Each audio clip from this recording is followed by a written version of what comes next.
হচ্ছে এখানে মুসলিম কান্ট্রিতে আমরা নামাজ পড়তে পারতেছি না, তোমরা চাকরি করতে আসছো প্রাইভেট সেক্টর জব, সেখানে নামাজ নিয়ে পড়ে থাকে যাবে না।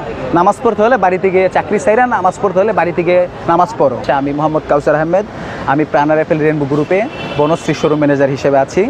তো আমাদের শোরুমগুলোতে এবং আমাদের যে চাকরিটা হচ্ছে আমাদের বেশিরভাগই হচ্ছে সারাদিন অনলাইন মিটিংয়ের মাধ্যমে যায়। আদার্স তো কাজ আছে, আমরা একটা ম্যানেজার প্রায় 10 জনের কাজ করে থাকি, সেটা ডিটেলস বলা যদিও যাচ্ছে না, কিন্তু সবাই জানে। তো আমাদের মূল ইস্যুটা হচ্ছে আমাদের মিটিংগুলো, প্রতিটা মিটিং নামাজের টাইমে শুরু করে। এটা একদিন দুদিন হলে এটা আমাদের আসলে যায় আসতো না, আমাদের ব্যাপারে আমরা মাথায় নিতাম না। এটা হচ্ছে প্রতিনিয়ত হচ্ছে, যখন ব্যাপারটা প্রতিনিয়ত হচ্ছে তখন আমাদের মাথায় আসলো যে কি হচ্ছে এখানে মুসলিম কান্ট্রিতে আমরা নামাজ পড়তে পারতেছি না। তখন আমি, আমার ভাই, আরও কিছু ভাই ছিল, ওই ভাই মিলে আমরা স্যারের কাছে আবেদন রাখি যে স্যার নামাজের টাইমটা ছাড়া মিটিংটা আপনারা রাখেন, অন্তত 1টা 30-এ মিটিং রাখেন না, 2টার পর থেকে মিটিং রাখেন, আমরা সারাদিন মিটিং করতে রাজি আছি। তো একদিন বললো ঠিক আছে এটা দেখা যাবে। এরপরের দিন আবার যখন বলি তখন স্যারদের পক্ষ থেকে এরকমভাবে উত্তর আসলো যে ভাই তোমরা চাকরি করতে আসছো প্রাইভেট সেক্টর জব, সেখানে নামাজ নিয়ে পড়ে থাকে যাবে না। নামাজ পড়তে হলে বাড়িতে গিয়ে চাকরি চাইরা, নামাজ পড়তে হলে বাড়িতে গিয়ে নামাজ পড়ো।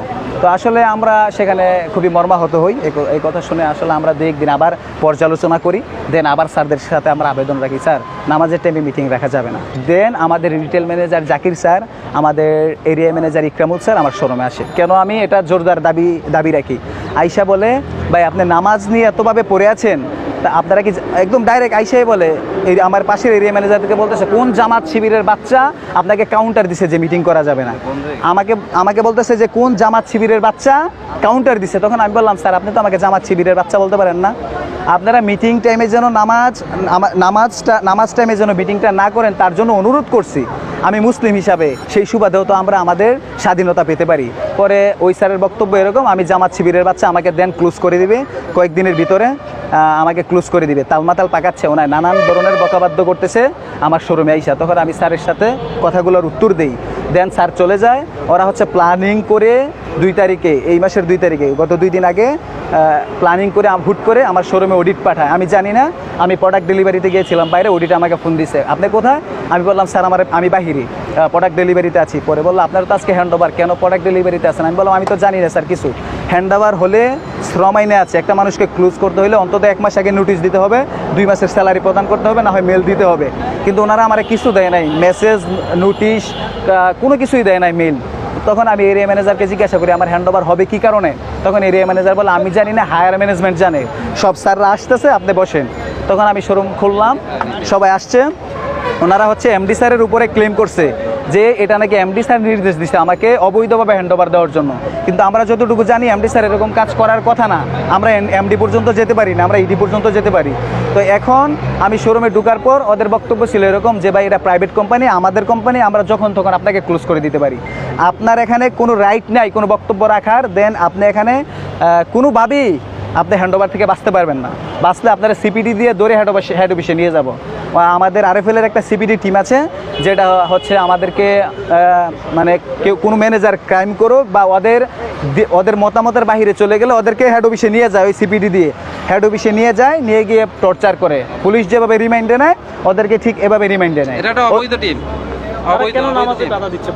এখন কেন নামাজে বাধা দিচ্ছে এটা হচ্ছে আমাদের ধারণায় নেই, এটা হচ্ছে ওরা চাচ্ছেটা কি দেশের ভিতরে সেটা আমাদের ধারণায় নেই ভাই। আমরা ছোট মানুষ, আমরা শুধু নামাজে বাধা দিচ্ছে, আমাদের ধর্মীয় সকল কাজই, যেমন আমরা শবে কদরের সময় ছুটি পাই না, রাত 7টা-8টা পর্যন্ত ডিউটি করা লাগে, সরকারি ছুটি তো পাই না। দেন শুক্রবার পর্যন্ত আমাদেরকে ডিউটি করায়।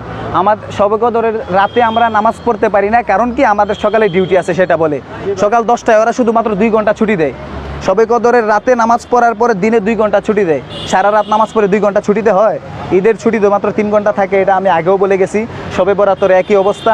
আমাদের ঈদে মিলাদুন্নবীতে তো ছুটি নাই, আমরা প্রতিটা সরকারি ছুটিতে ডিউটি করি, প্রতি মাসে শুক্রবারে ডিউটি করি।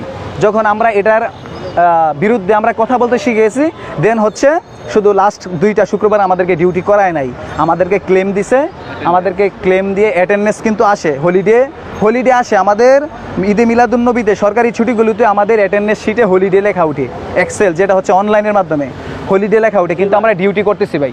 আমরা ডিউটি করি কিন্তু হলিডে লেখা উঠে বের করে দেন তো আমাদের না অ্যাটেন্ডেন্স সেট আমরা পরে প্রুফ লাগলে আমরা দিয়ে দেবো যেমন নামাজ চলাকালীন যে মিটিং করতেছে সেটাও আমাদের কাছে প্রুফ আছে ভাই ধন্যবাদ